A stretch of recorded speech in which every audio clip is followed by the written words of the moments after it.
안녕하세요. 네, 여러분들에게 군무원과 공무원 시험에 대해서 비교 분석하는 그런 시간을 오늘 갖도록 하겠습니다. 우리가 흔히 군무원 시험 하면은 어떤 이미지가 있어요? 네, 조금 까다롭다. 아니면 좀 지역적이다. 그래서 공부하기 힘들다. 도대체 또 학생들이 이런 질문을 하거든요. 공무원이랑 군무원 시험이 도대체 어떤 식으로 좀 다르게 나오느냐. 그런 질문들을 또 합니다. 그래서 우리가 이번 시간에는 군무원 시험과 공무원 시험을 기출 문제를 가지고 한번 비교 분석하도록 할게요. 그래서 여러분들이 군무원 시험이 어떤 스타일인지를 알고 감을 잡으시고 대비를 하셔야지 좀 더 여러분에게 좋은 결과를 가져다 줄 수 있을 거라고 생각합니다. 그러면 여러분들이 이번에 이렇게 비교 분석을 하게 되면서 단순히 군무원 시험이 너무 까다롭다 이렇게 생각하기보다는 좀 더 대비하는 데 도움이 되는 그런 마음으로 한번 살펴보시기 바랍니다. 그러면은 몇 가지 문제를 보기 전에 이제 군무원 국어의 출제 유형부터 한번 살펴보도록 할게요. 자, 보시면 군무원 국어 출제 유형을 지금 올해 2020년부터 해서 2017년도까지 한번 제시를 해봤습니다. 여러분들 2020년과 그 이전에는 조금 차이점이 있어요. 자, 그것이 무엇이냐면 2020년은 처음으로 이제 군무원 문제가 여러분들에게 공개가 됐어요. 이전에는 기출문제가 공개되지 않아서 여러 가지 보건 문제를 가지고 조금 어렵게 공부를 했었고, 그 다음에 그 보건 문제에 대해서도 예를 들어 이 부분은 좀 문제가 잘못된 것 같은데 싶은 것들도 사실은 우리가 좀 우왕좌왕하는 그런 경향이 있었어요. 왜냐하면 기출이 이제 기본적으로 공개가 안 됐기 때문에 이 답이 맞는지 아닌지 어떤 식으로 처리가 되는지 굉장히 수험생들이 좀 혼란한 그런 양상이 있었어요. 그리고 너무 지연 말단적인 문제가 나와서 이제 좀 당황한 경우도 많았었는데, 그런데 2020년부터는 문제가 공개가 됐어요. 문제가 공개되면서 제가 보기에는 예전에 비해서 조금 지연 말단적인 문제, 정말 이거는 좀 논란의 여지가 있겠다 싶은 문제가 조금 줄어들었고, 그다음 문제가 조금 더 정돈된 그런 스타일로 바뀐 느낌이 좀 들었어요. 그래서 여러분들도 조금 2020년과 그 전의 문제는 조금 스타일이 다르다 이렇게 보셔도 될 것 같아요. 자, 그러면 좀 구체적으로 볼게요. 먼저 2020년을 보시면 일단 문법과 어문교정에서 총 13문제가 나왔어요.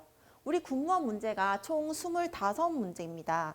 25문제 중에서 13문제가 나왔다는 거는 비중이 굉장히 높은 편이에요. 거의 절반 이상 정도라고 보시면 되죠. 그래서 기본적으로 국무원 시험은 문법과 어문 규정을 정확하게 공부를 해서 여기서 점수를 잡아야 된다. 이게 가장 기본적인 부분입니다. 그러면 비문학과 문학에서는 지금 총 7문제가 나왔어요. 네, 여기에 13문제가 나온 것에 비하면 네, 여기는 7문제가 나왔죠. 네, 그래서 일단 굉장히 비교가 됩니다. 수치상으로도.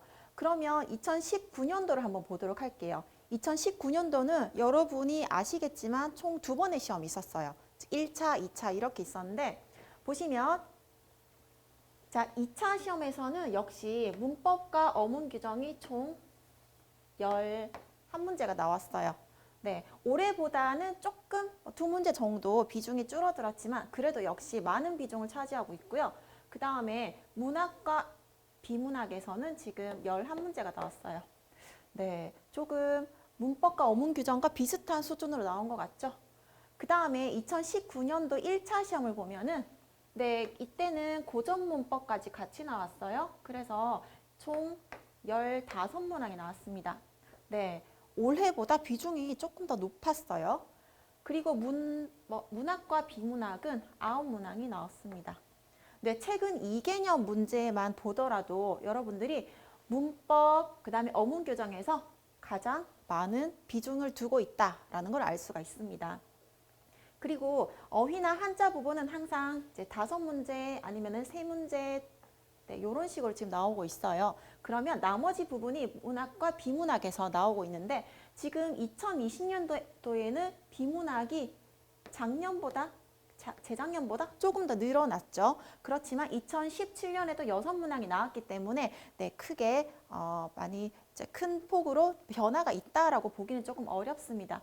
그런데 비문학 같은 경우에는 공무원 시험에서 지금 강화되는 추세가 있어요. 그래서 올해가 작년보다 조금 더 늘어났는데 그렇지만 다행히 공무원 시험에서의 비문학은 많이 까다롭지도 않고 그다음 지문 길이가 아직 공무원에 비해서 그렇게 길지도 않았어요. 그래서 비문학은 여러분들이 그냥 공부를 좀 하시면 충분히 잡을 수 있는 부분이기 때문에 일단 문법과 어문 규정에서 반드시 여러분이 성적을 내셔야 된다. 이 부분 말씀드립니다.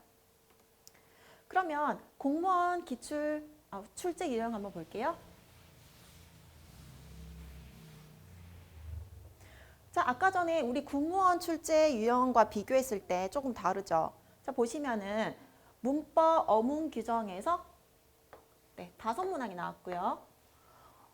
아까 전에 우리 공무원 시험에서는 10문제 이상씩 나왔는데 굉장히 수가 적죠. 그 다음 문학에서 6문제, 비문학에서 6문제, 그 다음 어휘 한자에서 3문제가 나왔어요. 보니까 문학, 그 다음에 문법과 어문 규정, 비문학 좀 골고루 분포된 것을 볼 수가 있어요. 기본적으로 공무원 문제는 총 20문항이에요. 그래서 공무원보다 5문항이 적은데 좀 문항 수가 좀 5문항이 적고 그 다음에 각각의 영역이 좀 골고루 분포가 되었다. 이런 특징을 살펴볼 수가 있습니다. 네, 그러면 이제 우리가 국가시험에서의 국어시험 난이도를 한번 살펴보도록 할게요.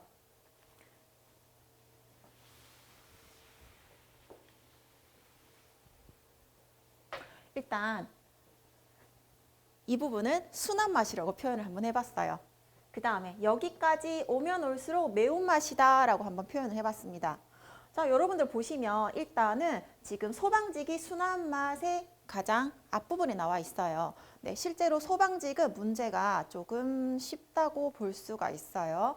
그 다음에 국가직, 지방직 이렇게 나와 있고 여러분, 자 여기 매운맛 쪽에 보시면 기상직, 국회직, 법원직이 있어요. 네, 흔히 이 직렬들은 굉장히 까다롭다라고 이야기를 하고 있어요. 그런데 우리 공무원 시험은 지금 여기 있죠. 네, 상대적으로 이 부분의 직렬들에 비해서는 조금 덜 어렵게 나오는 편입니다. 그래서 여러분들이 공무원 시험 너무 어려워, 까다로워 이런 이미지를 안 가지셔도 될 거예요. 자, 그러면 구체적으로 우리가 각 직렬의 몇 가지의 문제들 한번 비교를 해볼 텐데 자, 근데 여기 한번 보시면 수능과 내신이라는 게 적혀 있죠. 사실 수능과 내신은 엄밀히 말해서는 다른 여타의 국가시험 문제들과 조금 스타일이 달라요. 그래서 원래 딱 여기에 들어맞는다라고 생각하기보다는 우리 공무원 시험의 출제 경향을 보니까 수능과 내신도 참고를 해야 된다. 이런 맥락에서 한번 실어봤습니다. 네, 스타일이 많이 다르지만은 네, 우리가 참고를 해서 또 대비를 하고 공부해야 되는 부분이에요. 그러면 소방직 문제부터 한번 살펴볼게요. 자, 보시면 자, 이 문제는 지금 된소리 되기 문제입니다. 즉 우리가 의문론에서 먼저 좀 어렵지 않게 이제 공부할 수 있는 부분인데요. 여기 보시면 된소리 대기에서 기역, 니은, 디귿, 리을에 대한 예로 맞는 것을 찾으라 라는 문제인데요. 보시면 된소리 대기가 각각의 어떤 환경에서 실현이 되는지를 지금 알려주고 있어요. 그럼 여러분 이거는 사실은 굉장히 쉬운 문제입니다. 기역에는 기역, 디귿, 비읍 뒤에 일어나는 된소리. 여기 보세요. 비읍 뒤에 된소리가 일어났죠. 네, 답이 1번이에요. 이거는 여러분들 사실 공부를 안 해도 풀 수 있는 문제예요, 심지어. 그래서 굉장히 쉽게 나왔다는 거를 소방직 문제를 가지고 살펴볼 수 있었어요. 나머지도 마찬가지예요. 다른 부분들도 니은은 어감 받침 뒤, 니은, 미음 뒤에서 일어나는 된소리 대기. 예를 들어 신다, 그 다음 신꼭, 여기에 된소리가 되죠. 자, 요런 것들을 말합니다. 근데 이번에는 다른 게 적혀 있죠. 그 다음 디귿에는 리을로 끝나는 한자, 그때 일어나는 된소리. 사실은 요런 걸 말하고 있어요. 네, 틀렸죠. 그 다음에 리을은 관형, 사형, 어미, 리을 뒤에서 리을 뒤에 있는 체언에서 일어나는 된소리. 자, 요런 걸 말하는 거예요. 을 뒤에 것이라고 발음되는 거. 그래서 지금 리을도 틀렸어요. 네, 이런 식으로 나오고 있어요. 즉, 문법의 기본 이론을 알면 충분히 풀 수 있는 문제로 나왔습니다. 그래서 여러분들이 소방직 문제 같은 경우에는 풀어서 90점 이상은 받으셔야 되는 거예요.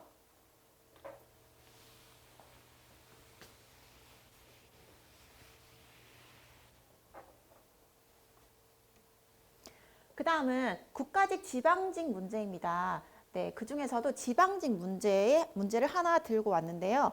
역시 지방직은 문법과 어문 규정에서 굉장히 평이하게 나온 편입니다. 수험생들이 공부를 한 번 한 학생이라면은 이거는 누구나 풀 수 있는 문제예요. 자, 그러면 볼게요. 밑줄 친 단어의 쓰임이 옳은 것은 고르는 겁니다. 1번에 보시면 하노라고. 자, 이게 느가 아니라 노입니다. 이 부분은 우리가 기출에서 많이 나왔고 기본 이론에서도 항상 다루는 부분이에요. 그래서 이 부분은 당연히 여러분들 한번 공부한 학생이라면 풀 수 있는 문제예요. 그리고 이런 스타일의 문제는 전형적으로 국가직, 지방직에서 아주 평이하게 나온 문제라고 볼 수 있고요. 또한 국무원에서도 이런 평이한 스타일의 문제는 나올 수 있습니다.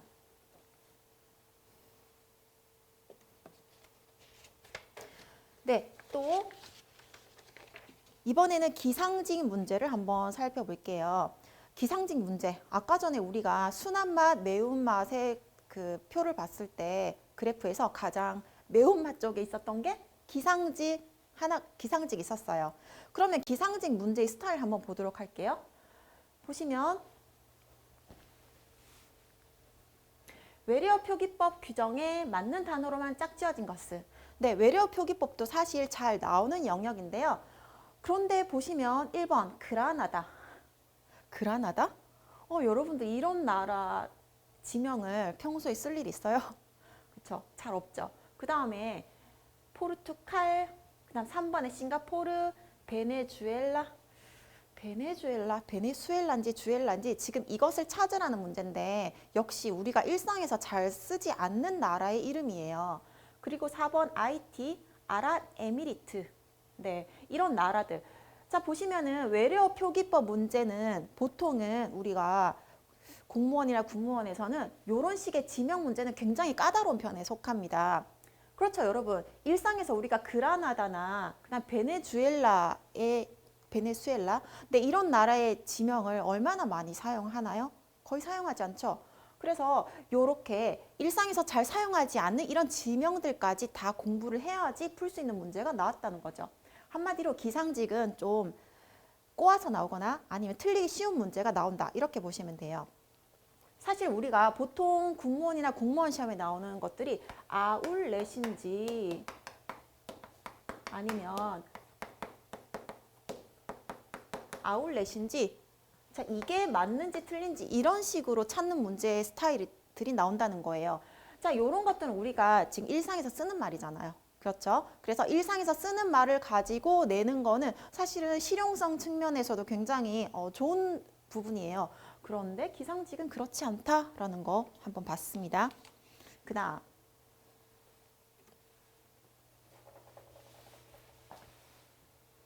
이번에는 기상직 문제에서 맞춤법에 맞는 어휘로 짝지어진 것은 이라는 문제를 한번 살펴볼게요.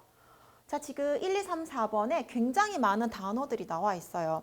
여러분들이 이 단어에서 보통 이렇게 많은 단어를 주고 여기를 일일이 판별하도록 하는 문제는 사실은 굉장히 까다로운 편이에요. 네, 이렇게 많은 단어들을 찾는 문제가 좀 기상직의 스타일인 것 같아요. 자, 보시면은 1번에 보시면 네, 이런 단어들. 네. 맞춤법이 맞는지 이게 표준어인지 이런 것도 다 여러분이 판별을 하셔야 되는 거예요. 2번도 보시면 이런 단어. 네. 좀 어렵죠? 그다음 3번에서도 콧망울인지 콧방울인지 헷갈리죠? 다음 4번에는 짭잘인지 짭짤인지 이런 것들. 그래서 기본적으로 이런 부분의 맞춤법이 맞는지까지 다 여러분이 알아야지 풀 수 있다.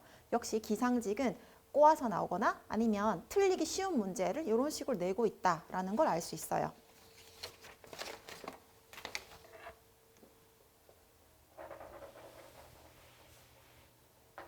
그 다음 법원직입니다. 법원직은 일단 자, 굉장히 깁니다. 길고 전체적으로 문제가 긴데 문법, 어문 규정의 문제뿐만 아니라 비문학까지도 다 긴 편입니다. 그런데 여러분, 길면서 쉬우면 감사하겠죠? 그런데 길면서도 쉽지는 않아요. 그러니까 더 까다롭게 느껴지는 거예요. 보시면 자, 보기에 자료를 읽고 탐구한 것으로 가장 옳지 않은 것은 이라고 해서 보기에 맞춤법 규정 한 항을 이제 제시를 했어요. 자, 보시면 네, 하다 거리다가 붙는 어근에 이가 붙어서 명사가 된 것은 원형을 밝혀 적는다. 예.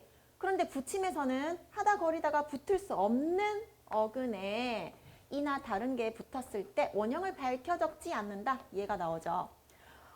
네, 사실 어문 규정에서 요 조항 있는 거예요. 우리가 수업 시간에도 다루고 있는 부분인데, 그런데 네, 여기서는 좀 친절하게도 해설까지 다루고 있어요. 네, 길지만 보기가 길면은 사실은 우리 수능에서는 그래요. 보기가 길면은 이게 학생들에게 좀 더 도움을 주려고 보기에서 뭔가 단서를 준다거나 이제 방향을 주는 경우가 있어요. 물론 이렇게 해설을 주는 거 굉장히 친절하지만 그런데 우리의 선지를 보면은 별로 쉬운 문제가 아니었어요. 그래서 동그라미, 삐죽거리다, 매미, 뻐꾸기, 그 다음에 부스러기.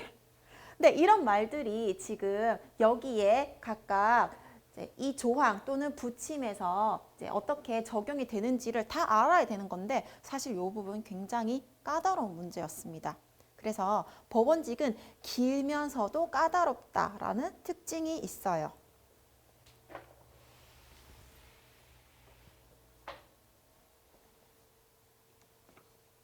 그 다음은 국회직 문제입니다. 국회직도 아까 전에 매운맛 부분에 있었던 직렬인데요. 한번 볼게요. 보기에서 외래어 표기가 옳은 것은 모두 몇 개인가? 네, 이거는 여러분들 일단 요런 지금 음식명이 나왔어요. 그 다음에 마오쩌둥은 이제 인명이죠. 중국 사람 인명. 근데 사실은 기업과 디귿 정도는 그냥 뭐 어려운 수준은 아니에요. 그런데 음식명이 나오고 그다음 포필리슴 이거는 프랑스 말에서 온 외래어예요. 그러니까 그 다음에 미음에 보시면 캐시밀론.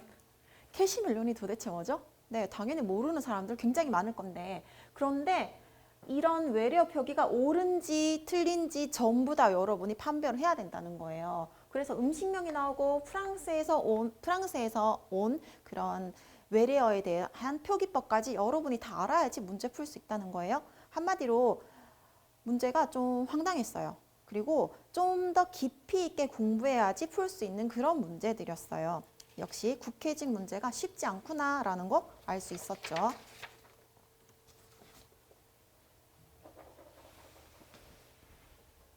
그 다음 국회직 문제에서 또 조금 까다로운 유형 한번 볼게요. 네, 역시 올해 기출인데 보기에 표준어 규정에 해당하는 사례로만 묶인 것은 그래서 보기에 21항의 조항이 그대로 제시가 됐어요. 자, 이것은 뭐냐면은 고유어 계열과 한자어 계열이 서로 이제 표준어인지 아닌지를 이제 판별하는 그런 문제인데 이때는 고유어 계열이 표준어가 된 것을 지금 설명을 하고 있어요. 그럼 여러분 1, 2, 3, 4, 5에서 이게 기본적으로 표준어인지 아닌지를 다 판별해야 된다는 거예요. 그럼 여러분들 한번 보세요. 1, 2, 3, 4, 5에서 여러분들이 아는 단어가 뭐가 있는지 한번 볼까요? 푼돈 아시겠죠? 그 다음 흰말 그 다음 3번은 네, 이 나무가 뭔지는 모르지만 이런 말이 있다는 정도는 여러분이 아실 거고 그 다음 성냥 아시겠죠? 그 다음에 목발 구들장 네, 정확한 뜻은 모르더라도 알 수 있는 단어고요. 5번에는 가루야. 자, 만약에 요 정도 내가 아는 단어라고 칠게요. 그러면 나머지 밥소라, 사레밭, 두껍창, 그 다음 소술무늬, 매찰떡 요런 말들 여러분이 일상에서 쓰시는 말인가요?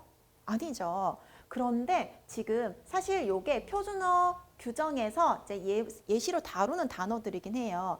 이 표준어 규정에서 이 항에서 이제 표준어로 삼는 이 고유어 계열 단어들이 굉장히 많이 나오고 있어요. 그런데 여러분이 표준어 규정이 기본적으로 30년도 더 된 아주 오래된 것입니다. 그래서 너무 옛날 단어는 사실 여러분이 안 쓰는 말들이 대부분이에요. 물론 표준어 규정에 쓰는 용어도 있지만 안 쓰는 말들이 굉장히 많이 있어요. 그런데 그런 부분들까지 다 하나하나 알아야지 풀 수 있는 문제로 나온 거예요.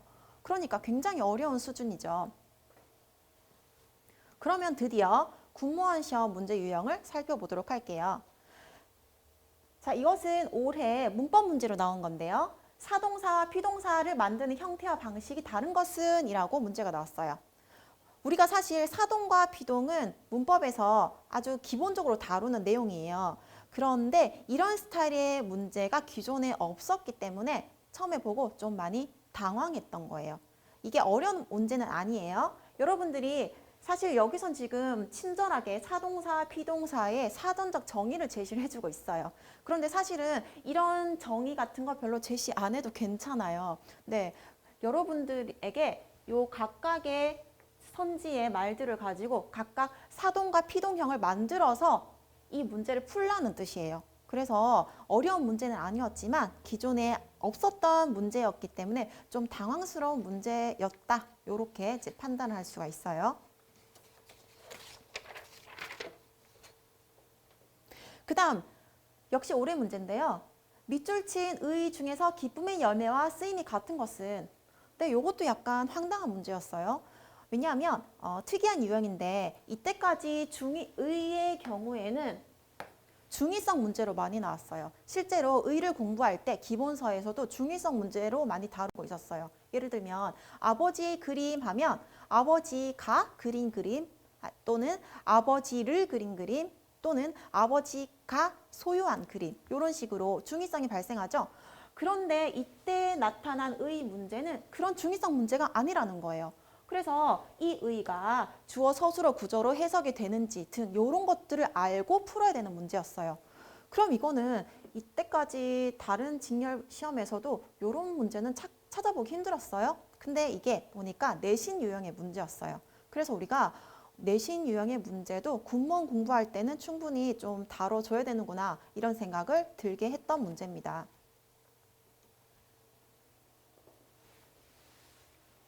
그래서 여러분들 군무원 문제는 우리가 아까 전에 살펴봤던 기상직이나 아니면 법원, 국회직의 문제들과 비교하면 아주 까다로운 문제는 아니었어요. 아주 깊이 파고드는 그런 문제가 아니었어요. 조금 맛으로 따지자면 매운맛이라기보다는 조금 당황해서 이상한 맛? 이렇게 느낄 수가 있었는데 그런데 역시 자, 요런 이상한 맛이라는 거는 좀 새로운 유형의 문제를 말하는 거예요.